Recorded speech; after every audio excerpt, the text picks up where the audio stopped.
तो भाई कल एल क्लासिको था। तो हम जो फुटबॉल फैंस 2 महीने से वेट कर रहे थे कब फुटबॉल वापस आएगा, कब फुटबॉल वापस आएगा। And football came back with a banger of a game, El Clasico, और वो भी लास वेगास पे। तो कल के मैच तो रियल मैड्रिड हार गई। तो क्या बोलूं, हार गई। तो मैं खुश भी हूं कि रियल मैड्रिड हार गई एक्चुअली, क्योंकि जब भी हम बार्सिलोना से हारते हैं तो हम कुछ जीतते हैं in the at the end of the season. Jokes aside, it was a nice game. Yeah, we lose because of a Rafinha banger. What a signing by Barcelona. What a signing. तो पहले Madrid के बारे में बात करते हैं। मैं तो ये सोच रहा था कि हम कब ये ट्रायो देखने को मिलेगा, वाल्वेर्डे, चुआमिनी और कामाविंगा को। और ये एंसेलोती ने पहले मैच में ही खिला दिया। कुछ लोग कह रहे थे कि क्रिएटिविटी कम थी कल के मैच में इन ट्रायो के बीच में। ये तो सच्ची बात है ना, क्योंकि क्रूज और मॉड्रिच जो क्रिएटिविटी प्रोवाइड करते हैं उस केसीएम मिडफील्ड में, वो नहीं कर पाए। क्योंकि क्रूज का जो लॉन्ग बॉल्स वो कामाविंगा कुछ हद तक कर लेता है, पर क्रूज के जैसा उसका जो बॉडी शेप रहता है जब वो लॉन्ग बॉल्स डालता है वो नहीं कर पाएगा। चुआमिनी को भी मैंने उतना नहीं देखा, वो बहुत सेफ खेल रहा था, वो गेम को ओपन अप करने की कोशिश ही नहीं कर रहा था। ठीक है। और वाल्वेर्डे बहुत अच्छा था, वो एक प्लेयर हर मैच अच्छा खेलता है वाल्वेर्डे। और मॉड्रिच मॉड्रिच का जो फ्लेयर, जो एजिलिटी है, वो भी नहीं दिखाई दिया। ठीक है। कल आई मीन टू से केसीएम जो मिडफील्ड है उसमें मॉड्रिच का जो रोल प्ले करने वाला प्लेयर है ना, वो वाल्वेर्डे, चुआमिनी, कामाविंगा इस ट्रायल में नहीं देखने को मिला हमें। हजार्ड की जो बात है ना, हजार्ड कल अच्छा था, वो ट्रैक बैक कर रहा था, मिडफील्ड में आकर बॉल भी विन कर रहा था, फिर टैकल कर रहे थे ओपोनेंट प्लेयर, और वो गिर जा रहा था। And it has been the case for hazard for so many years now, for 3 years. And वो चीज नहीं हुई कल, सिर्फ जो कि वो इंज्योर नहीं हुआ। बट मैंने जो देखा ना, हजार्ड चेल्सी वाला हजार्ड ये नहीं है, ये नहीं है चेल्सी वाला हजार्ड। चेल्सी वाला हजार्ड कभी भी ड्रिबल करने से नहीं डरता था, कभी भी नहीं। कल मैंने देखा हजार्ड ड्रिबल करने से डर रहा था। ये क्या बात हुई। कल हजार्ड 2-3 पोजीशन ऐसे आए, मैंने देखा हजार्ड ने एक सिंपल पास खेल दिया, जहां पर अगर वो चेल्सी वाला हजार्ड होता ना, I am sure, I am 100% sure hazard could have opened the defense with a dribble, but वो नहीं किया। Hazard has been telling that I will step up for Madrid in interviews and all, and if he doesn't deliver this season, then I will seriously lose all of my hope. Okay, I have lost half of my hope throughout this year. Maybe 1% of hope left for him. If he doesn't deliver, sell him. Please sell him, Madrid. Please. तो अब हम आते हैं कि other क्या क्या देखा हमने मैड्रिड के गेम में। सबसे वियर्ड चीज जो थी ना, तो वो थी हमारे पास मेंडी जैसे लेट बैक होने के बाद भी हम रूडिगर को लेट बैक में टेस्ट कर रहे थे। रूडिगर, हाँ वो तो है चेल्सी में, वो एक 3 मैन डिफेंस में लेफ्ट वाला जो डिफेंडर होता है वो खेलता था, और वो हमेशा फॉरवर्ड जाता था, जाकर गोल अटेम्प्ट करता था, ऑलमोस्ट लेफ्ट बैक की तरह ही खेलता था, लेफ्ट विंग बैक। बहुत उसकी बॉल कैरिंग एबिलिटी बहुत अच्छा है, पर वो मेंडी के जैसा प्रोवाइड नहीं कर सकता लेफ्ट बैक में। अगर एंसेलोती लेफ्ट बैक में रुदिगर को ट्राई करना चाहता है ना, तो वो गलत बात है। अलाबा को ट्राई करो, उससे अच्छा है। रुदिगर लेफ्ट बैक मटेरियल नहीं है, उससे अच्छा मेंडी है। वो डिफेंसिवली अच्छा है और उसका विनीशियस के साथ कॉम्बिनेशन भी अच्छा ही है।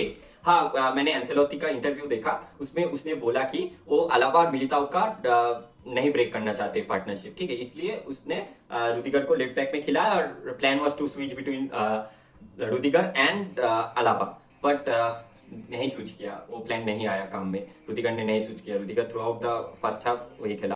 तो फर्स्ट हाफ तो ऐसा ही गया। विनीशियस ने अच्छा खेला, कुछ कुछ क्लीन दिखा। Rest of the match Araujo pocketed him. To be honest, Araujo pocketed him. There was only one moment when Rudiger got past him, and rest Araujo literally pocketed him. He was very good. Araujo was very good tomorrow. But on the other hand side, Rodrigo was good. Rodrigo was good because Hazard created those space for him. I saw that.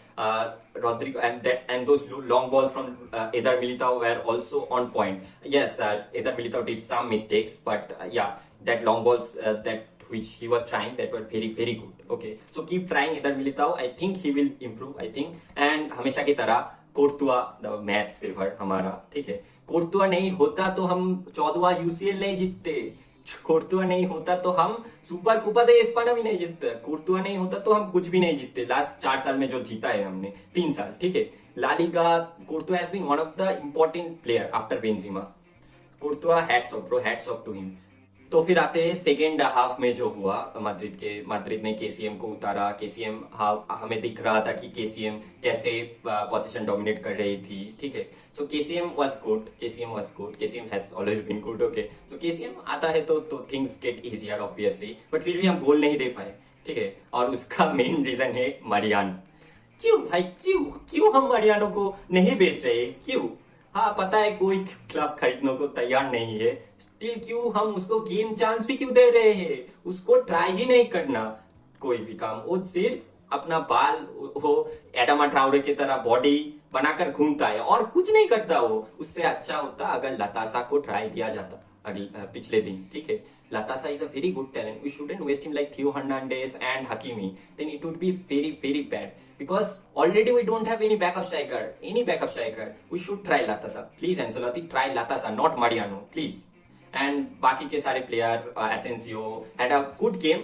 Accept that miss, वो miss नहीं करना चाहिए था,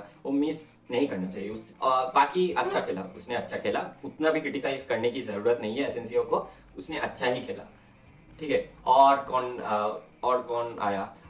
Odriozola was decent. Nothing else to say. I heard that he has improved his defensive game at Fiorentina. That did I nothing. Last day there was nothing to see, I guess. I mean, he came at very last minute, I guess. Yeah, so nothing. And who? Ceballos. Yeah, Ceballos was very good. When Ceballos came, I was very eager to see him. How will he play? Because he is now the 7th choice midfielder in Ancelotti's team. How will he turn up? Because after KCM there is now VCT, then there is Ceballos, and Cruz KCM के साथ Ceballos is a treat to watch. To be honest, is a treat to watch.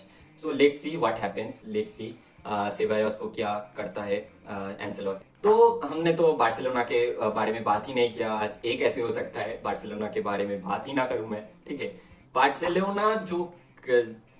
Barcelona ने जितनी transfer की है ना इस season, क्या बोलूं, क्या कर दिया इन्होंने, क्या कर दिया। लियानोस्की, रफीनिया, क्रिस्टेंसन, फिर केसी, कुंडे भी ला रहा है क्या मतलब। अगर कोई बार्सिलोना फैन इस ट्रांसफर विंडो को फॉलो नहीं किया और नेक्स्ट सीजन के लिए देखने को तैयार हो रहा है, तो he will be amazed. What a transformation from a team which was playing Europa last year and now is a probably UCL favorites. Yeah, UCL favorites, I would say. With Xavi manager, they can do it. I think they can do it. And I wouldn't be surprised if they win the La Liga and beat Real Madrid, okay? Because they have a very good team. With P3, Gavi already there. And maybe, I don't know what the situation of De Jong will be. Whether, कल तो defense में खेल रहा था. क्या भाई, De Jong at defense? I don't know, man. Probably it was a message from Xavi that they don't want him.